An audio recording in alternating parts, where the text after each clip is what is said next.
हमने बाला साहब ठाकरे की इच्छा को पूरा किया। और मैं शिंदे जी आपको और आपकी सरकार को भी बहुत बहुत बधाई देता हूं। और साथियों, औरंगाबाद को छत्रपति शिवाजी नगर बनाने के बाद सबसे ज्यादा तकलीफ इसे हुई थी। इसी कांग्रेस पार्टी को, अगाड़ी वालों को, जिसके पाले पोसे हुए लोग इस फैसले को पलटने के लिए कोर्ट तक चले गए थे। आप मुझे बताइए, जिन्हें संभाजी महाराज के नाम पर आपत्ति है, जिन्हें उनके हत्यारे में अपना मसीहा दिखता है, ये लोग महाराष्ट्र और मराठी स्वाभिमान के खिलाफ खड़े हैं कि नहीं खड़े हैं? ये लोग हमारी पहचान के खिलाफ है या नहीं है? महाराष्ट्र क्या कभी भी ऐसे लोगों को स्वीकार करेगा क्या? साथियों, महाराष्ट्र को विकसित भारत के विजन का नेतृत्व करना है। बीजेपी और महायुति इसी संकल्प को लेकर काम कर रहे हैं। इसलिए आज महाराष्ट्र में आधुनिक इंफ्रास्ट्रक्चर का निर्माण हो रहा है। आज समृद्धि महामार्ग संभाजी नगर से होकर गुजर रहा है। मराठवाड़ा, विदर्भ और मुंबई से सीधे जुड़ गया है। जलगांव, धुलिया, सोलापुर से हाईवे कनेक्टिविटी के प्रोजेक्ट पर भी तेजी से काम हो रहा है। इस पूरे क्षेत्र में रेलवे को आधुनिक बनाया जा रहा है। साथियों, महायुति सरकार बनने के बाद देश में सबसे ज्यादा निवेश, फॉरेन डायरेक्ट इन्वेस्टमेंट अगर कहीं हुआ है तो वो मेरे महाराष्ट्र में हुआ है। शिंदे जी, इसके लिए भी आपको और आपकी टीम को बधाई। और इसका एक बहुत बड़ा लाभ आप लोगों को हुआ है। अकेले इस क्षेत्र में अब तक 70,000 करोड़ रुपए से ज्यादा के निवेश के समझौते हो चुके हैं। 45,000 करोड़ रुपए के प्रोजेक्ट्स यहां आ चुके हैं। आने वाले समय में बहुत सारी बड़ी बड़ी कंपनियां हमारे यहां काम करेगी।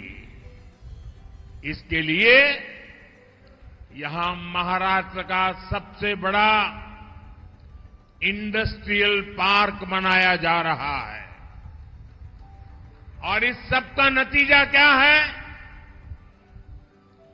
ज्यादा निवेश, ज्यादा कंपनियां, यानी संभाजी नगर और मराठवाड़ा के युवाओं को ज्यादा से ज्यादा अवसर, ज्यादा से ज्यादा रोजगार। साथियों, महाराष्ट्र में विकास के इस महायज्ञ के साथ ही हमारी सरकार विरासत का अनुष्ठान भी कर रही है। भगवान विट्ठल के भक्तों की सुविधा के लिए हमने पालकी महामार्ग का निर्माण करवाया है। महाराष्ट्र और मराठवाड़ के लोग दशकों से मराठी को अभिजात भाषा का दर्जा देने की मांग कर रहे थे। मराठा गौरव से जुड़ा ये काम भी बीजेपी ने ही पूरा किया है। साथियों, अगाड़ी वालों ने महाराष्ट्र की परेशानियों को बढ़ाने के अलावा कोई काम नहीं किया है। मराठवाड़ा में लंबे समय से पानी का संकट रहा है, लेकिन कांग्रेस और अगाड़ी वाले हमेशा हाथ पर हाथ धरे बैठे रहे। हमारी सरकार में पहली बार सूखे के खिलाफ ठोस प्रयास शुरू हुए। महायुति की सरकार ने वैतरणा और उल्लास सब बेसिन से पानी मराठवाड़ा तक पहुंचाने का फैसला लिया है। जब देवेंद्र जी सीएम थे तो उन्होंने जलयुक्त शिवार योजना भी बनाई। जलयुक्त शिवार योजना से मराठवाड़ा में जल संकट सुधरना शुरू हुआ था, लेकिन भाइयों बहनों, बीच में 2.5 साल के लिए इन अगाड़ी वालों की सरकार आ गई थी। इन्होंने इस योजना को भी बंद कर दिया था। जब महायुति की सरकार आई तो ये काम दोबारा शुरू हुआ। छत्रपति संभाजी नगर में पानी की सप्लाई के लिए महायुति सरकार ने 1600 करोड़ रुपए से भी ज्यादा दिए थे।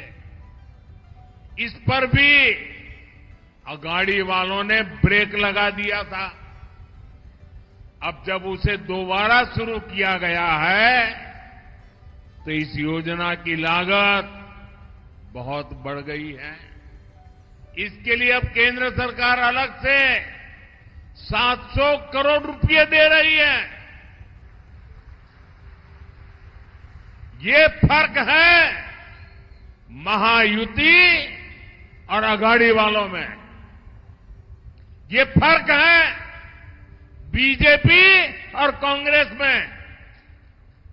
आप मुझे बताइए, महाराष्ट्र में सरकार पानी और सूखे से मुक्ति दिलाने वाली होनी चाहिए या इन योजनाओं को ठप करने वाली होनी चाहिए? ये अगाड़ी वाले बूंद बूंद पानी के लिए आपको तरसाएंगे। तरसाएंगे कि नहीं तरसाएंगे? इसलिए विशेषकर मैं माताओं बहनों को कहता हूं, ये अगाड़ी वालों को घुसने ही मत देना, वरना आपको पानी के लिए भी तरसा के रखेंगे। इसलिए मैं कहता हूं, भाजपा महायुति आहे तर गती आहे, महाराष्ट्राची प्रगती आहे। साथियों, महायुति के लिए हमारा किसान हमारा अन्नदाता है। विकसित महाराष्ट्र का सबसे मजबूत स्तंभ है यहां कपास के किसान बहुत बड़ी भारी मात्रा में है,